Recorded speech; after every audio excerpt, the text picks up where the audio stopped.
Dekalog is, for my English-speaking audience, another name for the Ten Commandments.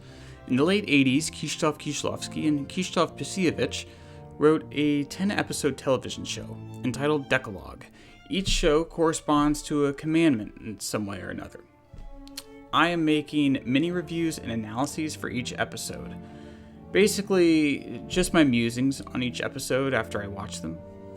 But fair warning, all of these videos will contain spoilers, so if you don't want them spoiled, watch the show first. Commandment 1. I am the Lord your God, who brought you out of the land of Egypt, out of the house of bondage. You shall have no other gods before me. The first time I watched Dekalog 1, I remember thinking, where's this all going? Up until the end, which emotionally destroyed me. At a superficial level, which is kind of how we tend to view movies the first time we watch them, I saw this first episode as a kind of day-in-the-life style family drama. From a story or a character relationship perspective, there isn't much conflict. Pavel's father is a man of reason and an atheist, but his aunt is deeply religious.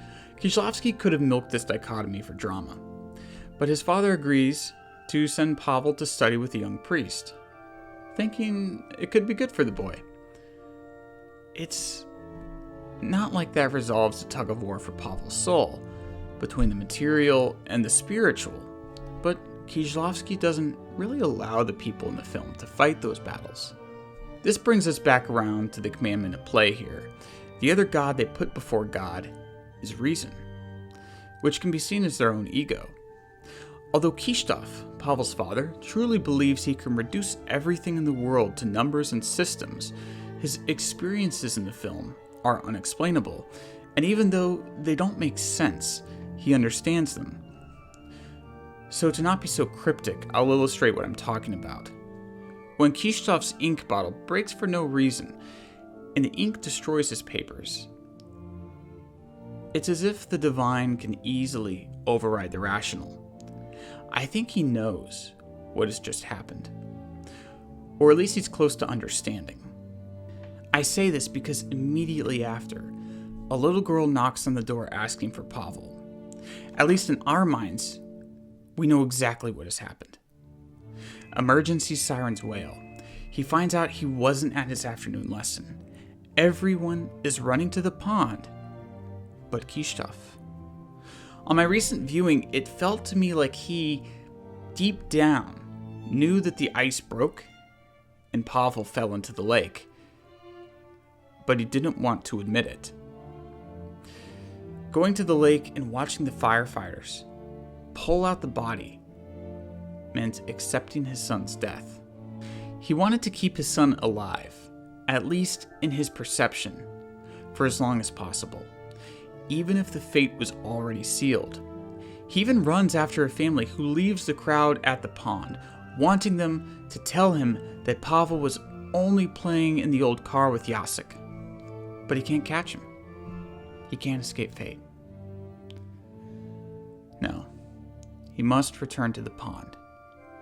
We see the bodies pulled out of the pond from a distance, stiff, lifeless bodies. We don't get close enough to see their identities, but we know one of them is Pavel, and in just an incredibly arresting image, everyone kneels to the ground, but Krzysztof. Indeed, Pavel's death is signaled all throughout the episode. The young man sits next to the lake by his fire, as if waiting for Pavel. In one of the opening shots, Pavel's Aunt Irena spots him on a television screen, running with his schoolmates. The video slows down to a freeze frame. It's not actually slowing down, of course, but we're seeing this program through Irena's eyes. She weeps. After the scene, we go back in time to the last days Pavel had on Earth. We know his fate, though there's really nothing neither he nor Krzysztof can do. Pavel also examines a frozen, dead dog in the snow, foreshadowing his own body. While eating breakfast, Pavel asks his father about death. Kishlov gives him the materialist answer, which doesn't exactly satisfy Pavel. Indeed, maybe Pavel knows that his death is imminent. Or maybe this is just an innocent childhood musing. Now, I want to point out that I noticed this next thing the first time I watched it. The night before Pavel takes his new skates out onto the pond, the night that Kishlov gives him the skates and tests the ice thickness, the blades of the skates hang ominously over Pavel. It makes me think that he's in a guillotine, just waiting for the blades to drop. The sign that I noticed more prominently this go-round was the computer turning on and saying, "I am ready." What threw me off the first time is that the association made with the computer is that with Pavel's mother, who never actually appears in the episode.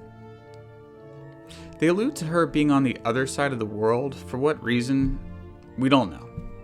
There's also a possibility that she's no longer alive and Kishlov just can't bear to tell Pavel. So he has Pavel communicate with her by typing into the computer, which for 1988 wasn't exactly a good way of communicating with anyone. So this computer turns on and says, "I am ready," all by itself. Pavel and Kishlov witness this. It does the same thing after Pavel dies. Could it be God speaking through technology? It would definitely fit, as Irena states earlier in the episode that God even exists in Kishlov's world of science and numbers. Is it the mother communicating from beyond the grave? I don't know. Kieślowski rightly keeps this ambiguous. I don't think it matters who's sending the message, because in the context of the film, it plays into the overarching theme of impending death. I've heard some people say that by Pavel dying, Irena wins in the battle against Kishlov for the boy's soul. I think that's a callous way of viewing his death. I mean, I don't think it's wrong by any means, but I think it leaves some important details out. One of those being the fight for Kishlov's soul. If he was religious, I'd say that he'd be a Job character. And maybe he still is, with science and math being his religion.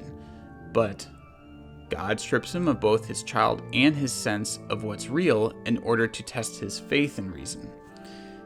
The other aspect that the view neglects is the motif of water throughout Dekalog 1. We see the tears of Irena, the lake, the computer turning on the sink, the water freezing in the milk bottle, and the frozen holy water Kishlov touches to his head in the final scene. Water is important to the film in a few ways. It's amorphous and chaotic. It's necessary for life, but it can easily take life away. It exists in three forms: liquid, gas, and ice, much like how the Christian God is a Trinity, Father, Son, and the Holy Ghost. And it's used in Christian rituals, most notably baptisms. It's easy to see Kishlov touching his head with frozen holy water at the end as a baptism. But I think Pavel's fall into the lake can be seen as such as well. So yes, I do think the spiritual side wins with Pavel's death, but there wasn't much of a battle. It was all meant to be.